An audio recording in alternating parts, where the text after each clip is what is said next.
Pak Nobel Pak Mukmin. Silakan Pak. Baik, Assalamualaikum warahmatullahi wabarakatuh. Waalaikumsalam.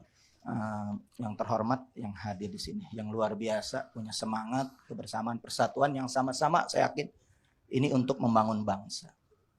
Nah, apa yang disampaikan kedua narasumber ini masing-masing mempunyai hak untuk sama-sama menyampaikan argumen.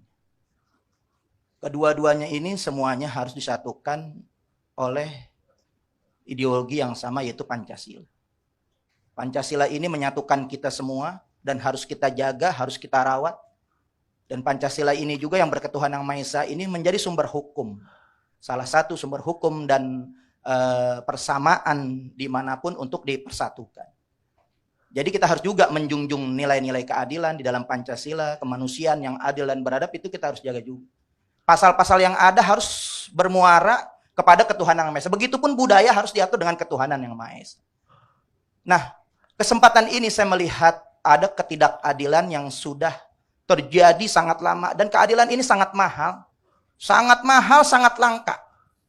Karena keadilan hanya milik, mohon maaf, tanda petik ya kepentingan yang penguasa saja yang merasa adil gitu. Sementara ini kita rakyat Indonesia ini luar biasa merasakan saat ini begitu pedihnya kita mengantri minyak goreng.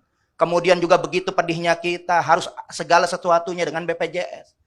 Kemudian dari kita lagi sibuk-sibuknya mengurusin kehidupan kita ini, kok ada sumber-sumber kegaduhan yang nggak selesai-selesai saya melihat.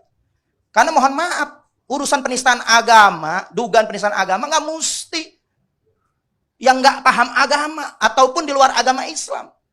Nggak ada jaminan anak kiai nggak menista agama. Anak pesantren nggak menista agama, nggak ada jaminan. Mau murtad kek, mau mualaf, nggak ada jaminan, saudara. Karena saya melihat justru track record daripada Gus Yakut ini sudah membuat gaduh, dan itu diakui oleh MUI. Sudah berapa kali membuat gaduh, bahkan mohon maaf lahir batin, NU sendiri dibuat gaduh. Dengan menyatakan bahwa Departemen Agama hadiah negara buat NU, ini membuat gaduh. Jangankan yang di luar daripada NU, yang di NU sendiri menyatakan pernyataan, artinya harus ada teguran. Nah kita ini saudara, saya juga melaporkan, mohon maaf saya klarifikasi, saya mendampingin pelapor. Dari KUHP apa mendampingin pelapor, justru beda alasannya kalau dengan locus delicti, yang juga jurisprudensinya padahal nggak sesuai dengan apa yang ada. Nah ini juga kita mendampingin pelapor dari KUHP apa, Koalisi Ulama Habaib Anti Penodaan Agama, yang terbentuk memang Indonesia ini kita melihat sudah darurat penista agama.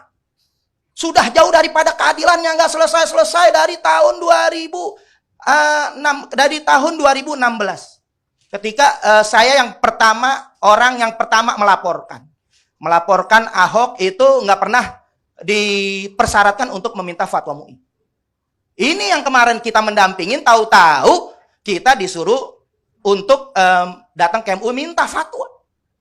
Ini kan aneh gitu. Dari mana legal standingnya kita minta kepada MUI? Nggak ada berkas bukti lapornya, kita ditolak. Dengan alasan yang nggak masuk akal. Padahal kejadian ini, yang mohon maaf ya, aku luar biasa ini. Sudah membuat gaduh yang memang saya melihat diduga hobinya membuat gaduh. Dan memang dipasang yang orang membuat gaduh seperti ini. Ahok dibela.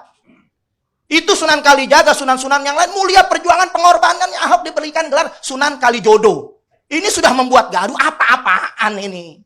Seharusnya seorang pemimpin bijaksana. Jangan membuat gaduh seperti ini. Dan saya melihat ini, Indonesia sudah darurat penista agama. Karena kenapa nggak ada penegakan hukum? Dari zaman Soekarno tahun 1965, setelah diletakkan Undang-Undang Nomor 1 PNPS dari 1965, boleh dikatakan hampir tidak ada penistaan agama. Di zaman Soeharto nggak ada penistaan agama kecuali Arswendo Atmawiloto dihukum maksimal 5 tahun, itu ada efek jerah. Di zaman SBY nggak ada penistaan agama kecuali Eden dan Ahmad Musadik dihukum maksimal 4 tahun.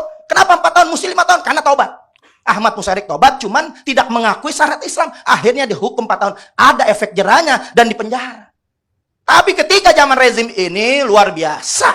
Setelah Ahok nggak kelak. Sudah dilaporkan saja begitu luar biasa. Dilaporkan saja masih banyak, apalagi nggak dilaporkan. Sudah negara ini ditenggelamkan oleh penista agama, saudara. Pancasila sudah tidak ada artinya. Sehingga unsur ketuhanan Maha Esa, akhirnya ini mereka pangkas, mereka hilangkan. Kenapa? Karena sudah lumpuh ketuhanan Maha Esa. Maka timbullah, saudara, Mohon maaf, maka timbullah mereka merasa sudah lemah ketuhanan Maha Esa, maka muncullah RUU-HIP untuk mengganti Pancasila.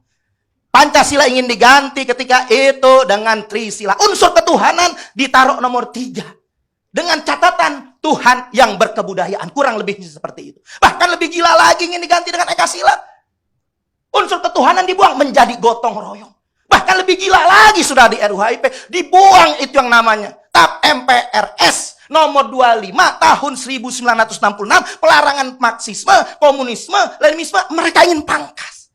Nah ini adalah kenapa kita melihat ada manajemen yang sengaja di manajemen konflik terus menerus. Sehingga Indonesia dibuat gaduh. Nggak belum pernah terjadi ulama dengan ulama berhadap-hadapan. Habaib main mohon maaf nih ada Habib Zaid berhadap-hadapan dengan Habaib. Bisa saling melaporkan, bisa saling mencari. Hebat ini yang mengadu domba bangsa kita sudah. Kita menjadi korban yang harus berserang-serangan. Ada aktor intelektualnya di sini berarti.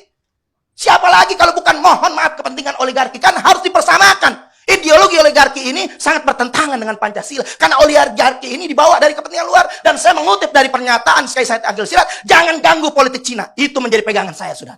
Dan Kiai Haji Said Agil Siraj itu juga menyatakan bahwa negara ini sudah dikuasai oligarki. Dan mohon maaf lahir batin Kiai Said Agil Siraj juga yang menyuruhkan untuk adzan bersuara keras, saudara.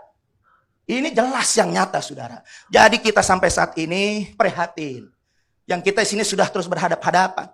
Dan mohon maaf, mungkin dugaan saya mungkin salah. Terus kita diadu domba sehingga kelar-kelar.